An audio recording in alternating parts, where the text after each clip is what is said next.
క్రూరాయుధ గుంపు యేసున్ ఘోరారీతి పట్టి కోటి మేరా లేఖమోదిరి.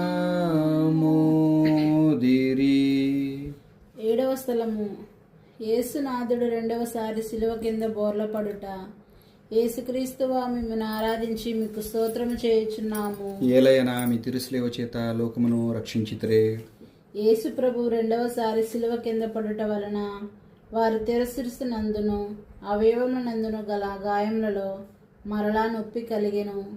ఇచ్చట వారు శిలువ కింద పడుటను యోచించుదుము గాక. నా రక్షకుడైన యేసువా, మీరు ఎన్నయో మార్లు నాకు మన్నింపు దయచేసి ఉన్నను. నేను లెక్కలేని మార్లు మళ్ళీ పాపములో పడి మీకు ద్రోహము చేసి తిని. హా యేసువా, ఇకనైనా నా మరణ పర్యంతము మీ అనుగ్రహమునందును స్థిరముగా నుండా కావలసిన సహాయమును ఈ 2వ పాటను చూచి నాకు దయచేయండి. నాకు వచ్చేటి సకల శోధనల యందు సదా నేను మీ శరణజొచ్చుటకు అనుగ్రహం పాలించండి. ఇక ఏనాటికి మేము ఎడబాయకుండానట్టు చేయండి. ఆమేన్. పరలోకమందు మా యొక్క తండ్రి, మీ నామం పూజింపబడునుగాక, మీ రాజ్యం వచ్చునుగాక, మీ చిత్తము పరలోకమందు నెరవేరినట్లు భూలోకమందు నెరవేరునుగాక. మా నాటికి కావలసిన మా అన్నము మాకు నేటికివ్వండి.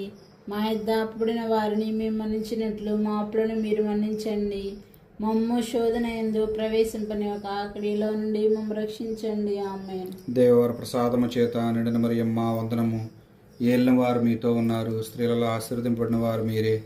మీ గర్భఫలమగు యేసు ఆశీర్వదింపబడిన వారగనే. పరిశుద్ధ మరియమ్మ సర్వేశ్వరుని యొక్క మాత, పాపాత్మేయుడు మా కొరకు ఇప్పుడును మా మరణ సమయమందును ప్రార్థించండి. ఆమేన్. పితా పుత్ర పవిత్రాత్మకు మహిమ కలుగునుగాక. ఆదిలో కలిగినట్లు ఇప్పుడును ఎల్లప్పుడూ సదాకాలం కలుగునుగాక. మా మీద దయగా ఉండండి స్వామి. మా మీద దయగా ఉండండి స్వామి. విశ్వాసులకు ఆత్మ సర్వేశ్వరుని కృపచేత సమాధానమందు విశ్రమింతురుగాక.